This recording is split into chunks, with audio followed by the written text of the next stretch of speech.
Assalamualaikum warahmatullahi wabarakatuh. Berjumpa lagi dengan saya Ajis Kafi, host Ada Podcast dalam program Ada Parlementaria.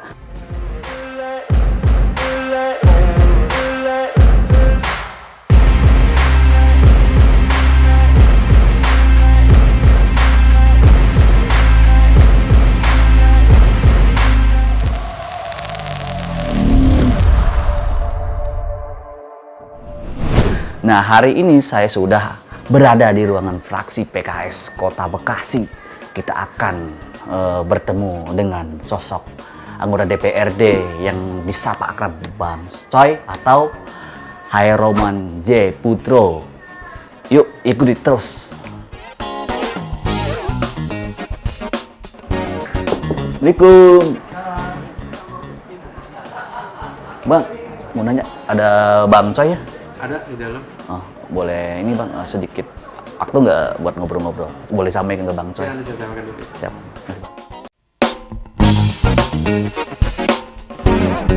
Assalamualaikum warahmatullahi wabarakatuh, Bang Coy. Waalaikumsalam warahmatullahi wabarakatuh. Sehat.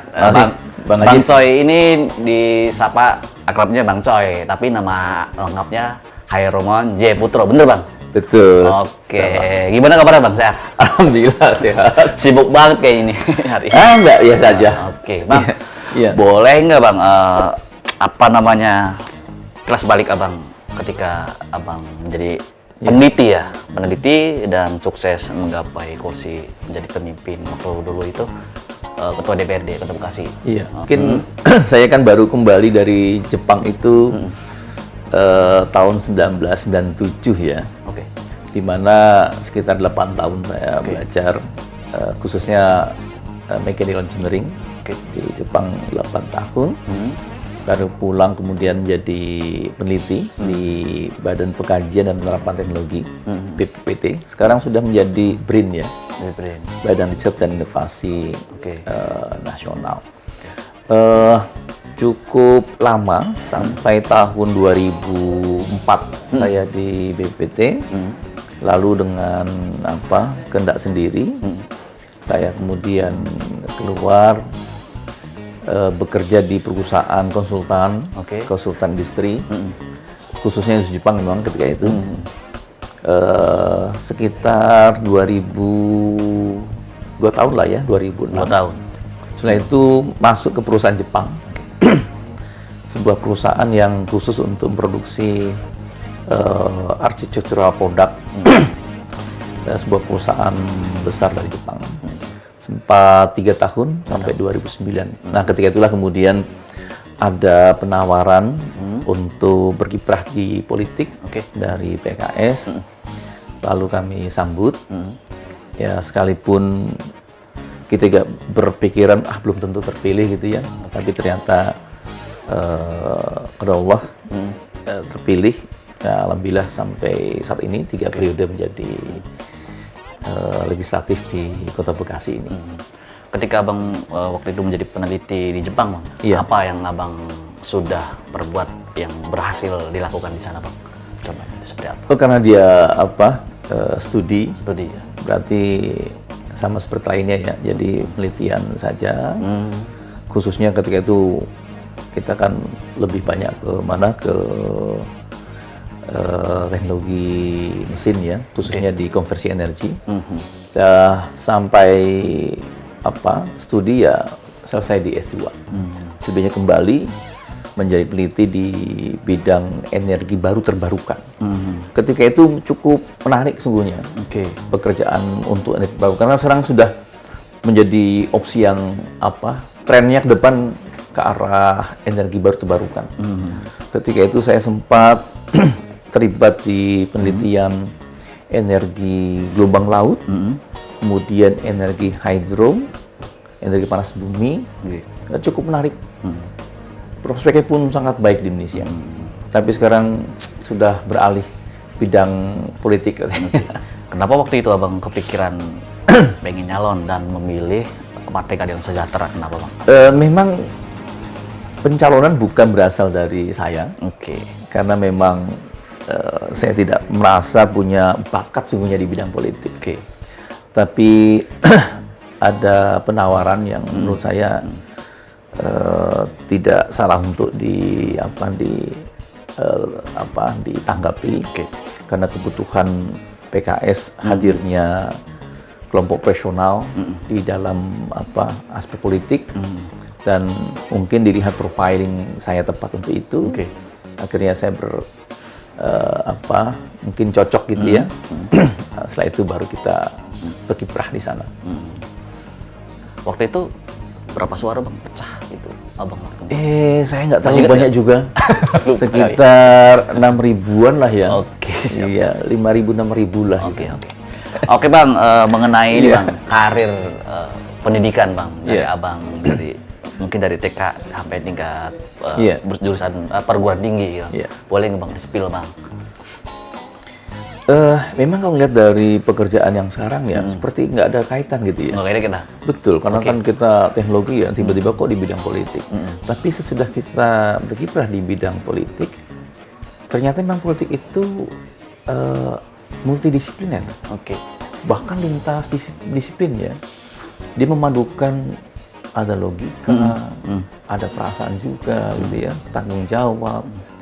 Mungkin lebih banyak integritas, lalu wawasan kerja yang memang mendukung itu. Siapapun Anda, saya yakin tepat untuk masuk ke bidang politik, sepanjang memang memiliki niat untuk mengutamakan kebaikan bersama dan kemaslahatan rakyat lebih utama.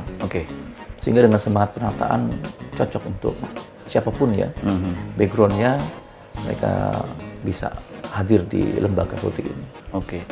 Berarti banyak kan masyarakat atau warga yang buta politik dan anti politik. Boleh nggak bang, abang kasih penyampaian yang sesuatu untuk masyarakat Kota Bekasi? Boleh bang?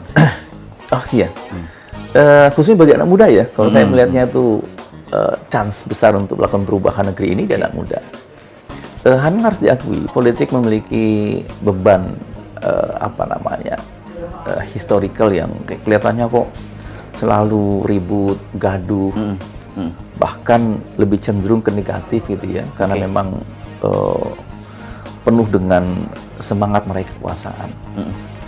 Sungguhnya politik sama dengan bidang lain seperti ekonomi, sosial, hukum gitu ya. Dia merupakan instrumen saja. Instrumen untuk melakukan perubahan. Nah, tinggal siapa di balik itu. Dan lebih menonjol di bidang politik, hampir semua kebijakan negeri ini lahir dari kebijakan politik.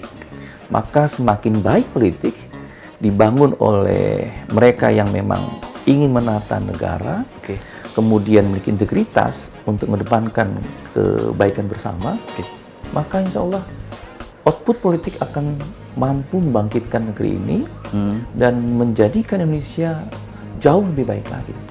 Di setiap level tentunya.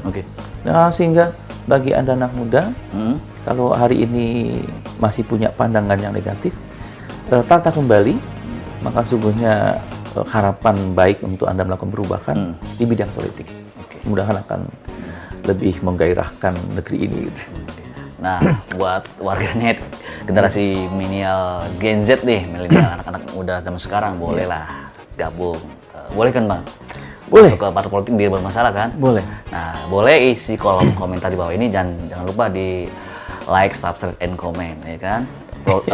Channel Anda Production Official.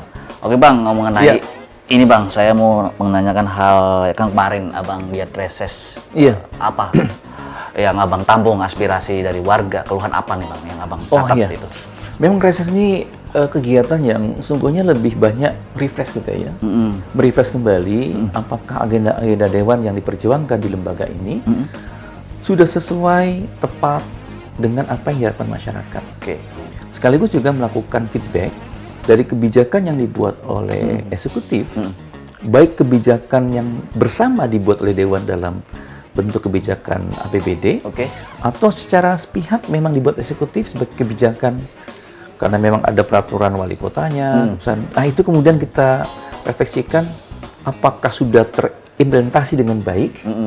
Yang kedua, apakah memiliki dampak yang baik bagi perubahan peningkatan kesejahteraan, level kesejahteraan masyarakat.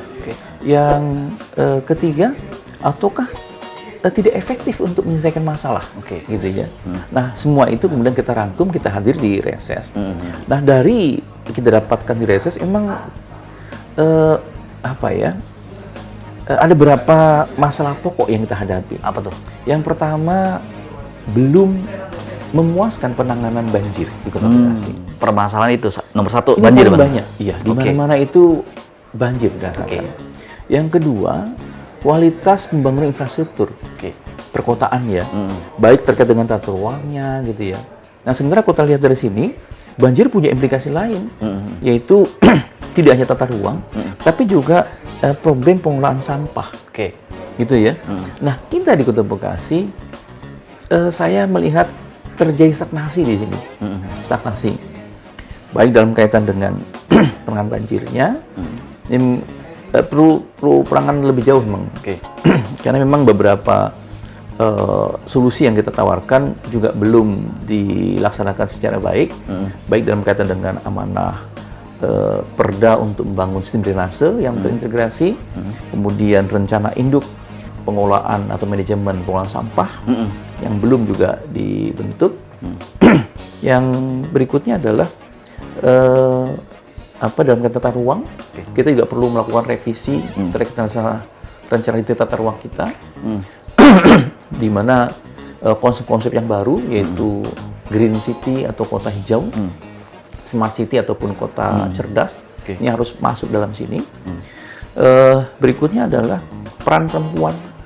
Nah, ini sangat menarik. Saya merhatikan para penggerak kemasyarakatan level bawah, ini banyak perempuan ini. Perempuan ya. Baik mereka yang berada di jajaran penggerak PKK maupun di kader posyandu gitu ya. Tapi memang perempuan paling aktif ini dalam menggerakkan kondisi mereka. Nah, yang kelima, kepemudaan. Ini kepemudaan terus terang menjadi gelisah kita. Karena apa? Seringkali kita hadir di reses, segmen pemuda jarang hadir dan terlibat. Sungguhnya kemana mereka? Di mana aspirasinya? Bahkan pertanyaan muncul adalah, ini potensi besar bagi kota yang muda kayak Kota Bekasi. Wah, ini luar biasa ya kok misal diarahkan nih. Di mana mereka itu bergerak? Apa yang menjadi passion mereka gitu ya? Mereka berkumpul di mana? Apa akses mereka? Apa kontribusi mereka? Sehingga kota muda itu akan tepat disandang oleh Kota Bekasi, bukan kota tua gitu ya. Oke. Itu yang selalu saya ulang-ulang. Oke. Ayo buat kaum anak muda, ayolah bergabung gitu kan. Melek untuk warga Kota Bekasi, buat kemajuan Kota Bekasi. Bang, tadi Bang tadi sepil dikit mengenai Nistar, mitra kerja dari Komisi 2 ya. Dengan Nistar seperti apa? Ada perkembangankah atau masih landai begitu saja? Ya memang kalau kita lihat perkembangan kota ini kan kalau tidak dilakukan perencanaan yang matang, dia seakan-akan diserahkan kepada para investor. Sehingga wujud kota itu bergerak bukan terdesain secara baik, tapi diserahkan kepada pemodal. Nah, salah satu aspek yang kita khawatirkan oleh kita adalah akan terbentuk kota di mana muncul karakter kota yang tidak sama dengan karakter penghuninya. Jati diri penghuni yang berbeda dengan wujud kota pasti akan memarginalkan si penghuni itu. Kok seperti ini sih kota kita gitu ya. Nah, itulah tugasnya Dinas Tata Ruang. Di sana letak pentingnya rencana tata ruang yang mengejawatahkan rencana tata ruang wilayah kita yang memelihara karakteristik kota. Mereka tidak semata-mata bergerak serahkan kepada investor saja untuk membangun kota sekeinginan mereka gitu ya. Tapi terdesain tidak mencerabut bahkan memperkokoh karakter kota itu. Yang harus diakui kalau misalnya kita datang Kota Bekasi, mungkin yang paling gampang etalase kita pasti kan Bekasi Barat gitu ya. Mungkin pintu masuknya, pintu keluarnya itu kan Bekasi Barat, masuk Bekasi maksudnya. Kemudian Bekasi Timur, sebagian di Jati Bening, kemudian di Jatiwaringin gitu ya. Nah, kira-kira wujud kota yang seperti apa? Ya yang paling utama ya pusat kota kan Bekasi Selatan, tentunya di Bekasi Barat, pintu keluarnya. Nah, itu lebih cenderung kan lebih banyak mungkin mall, wajah Islamic Center yang merupakan wujud karakteristik religiusitas kita juga belum menjadi landmark kita. Masih lebih banyak ke mana ya, ke ya infrastruktur modern yang bentuknya buatan gitu ya, gedung-gedung cakar tinggi yang bentuknya bisa apartemen, bisa hotel ataupun mall, tapi yang menunjukkan budaya karakter itu tampil itu belum kelihatan. Seperti juga wujud budaya Bekasi. Ini Bekasi kan sungguhnya multikultural toh. Dia campuran. Tapi pertanyaannya yang menunjukkan identitas itu yang mana di Kota Bekasi itu? Nah, kita belum melihat wajah itu. Bener Bang, bener kata Bang Coy. Saya kalau keluar dari exit tol Bekasi Barat, itu pasti kalau lihat Kota Bekasi, kanan kiri, billboard, spanduk, mall. Jadi apa nih Kota Bekasi yang harus ditonjolkan biar kota-kota lain ini ciri khas Kota Bekasi tahu apa dari segi budaya atau segala macam makanan dan atau membangun monumen-monumen pahlawan-pahlawan misalnya kayak Jalan Nambah Pejuang atau seperti apa gitu Bang? Apa Bang ke depan Abang? Ini memang tidak bisa diselesaikan oleh satu pihak saja. Ya. Kita sudah punya Dewan Kesenian Kebudayaan Bekasi, DKKB gitu. Di mana lembaga itu atau badan lembaga ini ya, itu memang dipercaya, diamanahkan untuk bisa mendesain sebuah kebijakan di bidang seni budaya dan khususnya untuk wajah kota gitu ya. Dilihat dari karakter kita apa. Nah, dengan menghimpun sekian banyak para budayawan, kemudian akademisi, mungkin wakil masyarakat. Nah, lembaga inilah yang bisa dipercaya gitu, menginisiasi, kemudian memberikan masukan yang komprehensif itu ya. Tentu dengan anak muda dilibatkan, sehingga wujud kota itu memang berdasarkan kesepakatan dari masyarakat. Apa sih mau kita kendaki di Kota Bekasi ini? Dan itu tidak perlu didominasi oleh satu kelompok. Karena kesepakatan dalam konteks musyawarah, mudahan kita akan dapatkan solusi kira-kira apa sih yang mau kita inginkan Kota Bekasi sebagai wujud ini ya. Saya sih apresiasi saja dengan misalnya saja piramida terbalik yang digagas sebagai ikon Sumarekon gitu ya. Kemudian dulu pernah di Harapan Indah gitu ya. Tapi kan kita juga punya pengalaman di mana landmark kayak apa sih namanya, gabus lele maksudnya? Ikan gabus. Lele sama kecapi itu dibakar sama kelompok masyarakat gitu ya. Itu karena mereka menganggap, wah ini kok nggak sesuai dengan karakter kita. Nah, termasuk membahasakan kota patriot hari ini. Nah, itu dia. Bagaimana nih kata patriot nih? Kepahlawannya seperti apa ya konteks hari ini itu? Mau bidang apa yang mau kita tonjolkan sebagai potret kota gitu ya? Nah, itu kelihatannya saya ingin dengar pandangan anak muda ini. Tapi selama ini udah ada ini Bang, sinergitas atau musyawarah yang tadi lembaga orang budayawan, kesenian dengan dari instansi pemerintah dan anggota DPRD yang ada di sini. Seperti apa Bang? Memang belum ya. Belum. Kita masih melihat ini kayaknya perlu ada satu forum bersama dengan mengundang semua stakeholder gitu. Tapi tentunya harus ada tim kecil ini, karena kita tidak mungkin serahkan kepada sekian banyak orang, pasti akan tidak pernah selesaikan. Nah, tim kecil inilah yang kemudian bisa menarik semua aspirasi, menyusun secara konseptual, sehingga gagasan tersebut sudah bisa menampung suara dari banyak pihak, berlintas etnis, lintas agama, lintas generasi gitu ya, hingga wujud kota itu ketika ditetapkan visi misinya memang secara orisinil gitu ya, sesuai dengan jati diri kita gitu ya. Kota yang memang patriotik, yang mengedepankan kepentingan kebangsaan gitu ya. Dia tidak didominasi oleh kelompok tertentu, tapi karakternya memang kuat. Bela negaranya kuat, cintanya kuat, tapi budaya lokal juga dihargai gitu ya, yang memang lintas budaya gitu ya. Nah, karakter yang multikultural inilah kelihatannya cocok untuk ditampilkan di Bekasi. Yang tinggal kemana arah kota ini ya, mau jadi kota modern tapi berbasis budaya, mau menjadi kota literasi, berarti kita butuh wujud perpustakaan daerah yang mumpuni. Karena literasi kan tentu harus ada icon-icon tertentu gitu ya. Nah ini kelihatan yang perlu kita bicarakan. Sampai sekarang kita harus akui kita masih lemah dalam city branding kita. Nah mudah-mudahan dengan konsep smart city akan semakin terasah. Bahkan dengan era digital gitu ya, maka wujud kota modern harusnya menjadi tantangan menarik bagi Kota Bekasi. Sehingga nanti aplikasinya bisa mempercepat pelayanan yang cepat, mudah, murah dalam arti tanpa pungutan liar dan sebagainya. Nah, itu dia teman-teman.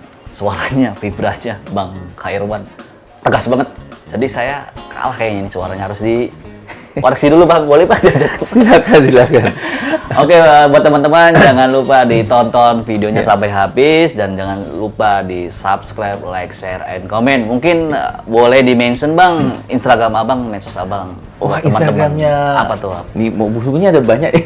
Banyak banget. Saya juga bingung milih mana nih Instagram. Ada Herman Yuwono gitu ya. Ada Bang Choi. Silakan untuk ikuti. Nanti bisa menyusul di bawahnya. Kami memiliki beberapa channel, ada YouTube juga, ada TikTok, ada Instagram, ada Facebook ya. Facebook. Silakan untuk diikuti. Nanti menyusul di bawahnya ya. Cukup lengkap.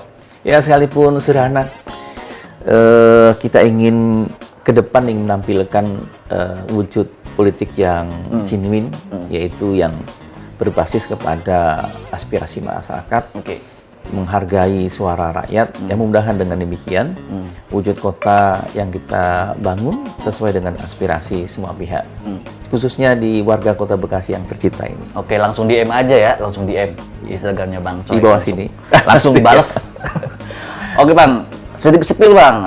Saya kan mengikuti follower Abang lah di Instagram. Itu kan banyak mak-mak power nih. Besok PKS. Itu kan kemarin saya lihat di sosmed ada banyak keluhan mengenai Majelis Taklim, ya kan? Terus Posyandu segala macam. Apa sih Bang? Udah dilaksanakan sebelumnya selama Abang jadi dewan nih? Aspirasi mereka? Iya. Kalau Posyandu menarik ya. Posyandu itu ini sesuai dengan perkembangan digital juga. Mereka banyak mengeluhkan tentang keberadaan komputer. Ya, ini juga menarik ya. Karena dengan adanya pandemi, maka komunikasi sebenarnya lebih banyak lewat digital. Demikian juga dengan kalau digital berarti kan semua pakai data. Akhirnya untuk menyusun data, memberikan laporan lewat data gitu, akhirnya membutuhkan komputer. Dan kelihatannya bukan hanya Posyandu. Ke depan bisa jadi RW-RW juga membutuhkan itu. Jadi RW yang sudah terlingkan di mana permohonan surat keterangan gitu ya, itu bisa di defaultkan dalam sistem, tinggal di-input saja. Setiap RW punya aplikasi yang sama, mereka bisa dapatkan dengan mudah, cepat gitu ya. Warga juga bisa memohon lewat digital juga. Nah kelihatannya harapan kita smart city yang memang banyak menggunakan aplikasi berbasis teknologi informasi komunikasi akan semakin merata. Nah, ke depan tantangan berikutnya bagi Majelis Taklim.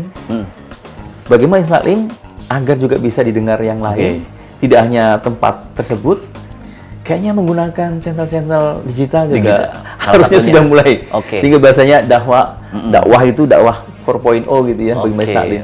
Maka Majelis Taklim yang 4.0 tidak hanya sarananya tapi juga kontennya. Karena sekarang anak-anak muda lebih suka konten yang cepat, mungkin konten short di YouTube gitu ya, bisa digunakan oleh para ibu-ibu, sehingga Majelis Taklim itu cukup konten yang utamanya saja, simple, singkat, tapi mengenal gitu ya, dengan pesan-pesan yang mungkin tidak sampai 1 menit. Karena anak muda kita suka yang cepat kayaknya, yang instan, dan bisa tercapai di situ. Sekarang udah serba gampang Bang. Karena adanya gadget dan perkembangannya itu digitalisasi Bang ya. Oke Bang, satu lagi Bang untuk buat PKS tahun depan nih apa nih? PKS sungguhnya sedang menyelenggarakan PKS Menyapa. Sebuah program yang sungguhnya cukup sederhana. Kan bahasa kita menyapa itu kan apa kabar Bu, Pak Iya, gitu ya, siap. atau Mas. Sungguhnya mendorong agar seluruh kader PKS mulai membangun empati yang besar Oke. untuk lebih memperhatikan tetangga, Oke. kemudian masyarakat, orang-orang luar di luar PKS untuk menanyakan bagaimana kondisi mereka hari ini, Oke. apa masalah mereka hadapi, sehingga dari sana PKS lebih pandai untuk merumuskan kebijakan yang tepat yang berguna bagi mereka. Amin. Ini pun tentunya bermanfaat tidak hanya partai, tapi juga anggota dewan kita yang bekerja di lembaga DPRD, kota kabupaten, provinsi maupun DPR RI. Oke. Kembali di alam demokrasi ini, kita harus lebih banyak mendengar. Dan partai dalam hal ini PKS mendorong untuk mendahulukan mendengar lebih dahulu dibandingkan berbicara. Nggak tepat untuk menganggap diri lebih pintar, tapi memahami cara pandang, insight, gitu ya, menjadikan kita semakin dewasa dan bijak untuk melihat setiap masalah. Kemudian dengan cara demikian kebersamaan, kemudian titik temu dari persamaan yang ada, mudah-mudahan akan lebih memperkuat ikatan persatuan dan kesatuan elemen anak bangsa kita. Sangat luar biasa. Bang, mungkin terakhir Bang, boleh menyampaikan pesan kepada warga Kota Bekasi atau pendukung Abang nih di Kota Bekasi. Boleh Bang sampaikan Bang? Saya sederhana saja. Oke. Saya terima kasih atas seluruh dukungan, supporting seluruh kalangan terhadap kiprah kami di DPRD maupun terhadap PKS. Dan kami mohon doa agar kami bisa senantiasa istiqomah dan bisa terus menjalankan tugas amanah dengan baik. Dan jangan lupa selalu dukung PKS. Mudah-mudahan dengan demikian PKS bisa mewujudkan sebagai salah satu kekuatan bangsa ini yang dengan serius mewujudkan Indonesia maju, berdaulat, bermartabat yang diridai Allah Subhanahu wa taala. Wow, amin ya rabbal alamin. Sangat luar biasa. Sayang sekali Bang, durasinya kita sangat pendek, kemakan waktu nih. Mungkin di lain kesempatan kita bisa bersilaturahmi, ngobrol seperti ini santai Bang. Oke, buat teman-teman ada podcast jangan lupa di subscribe, like, share, dan komen. Ini Bang, salam buat teman-teman fraksi PKS dan anggota Sama-sama. Komisi 2 DPRD Kota Bekasi. Terima kasih. Sukses terus Bang Coy di karir politiknya, terus maju. Terima kasih. Oke Bang. Dadah. Assalamualaikum Warahmatullahi wabarakatuh.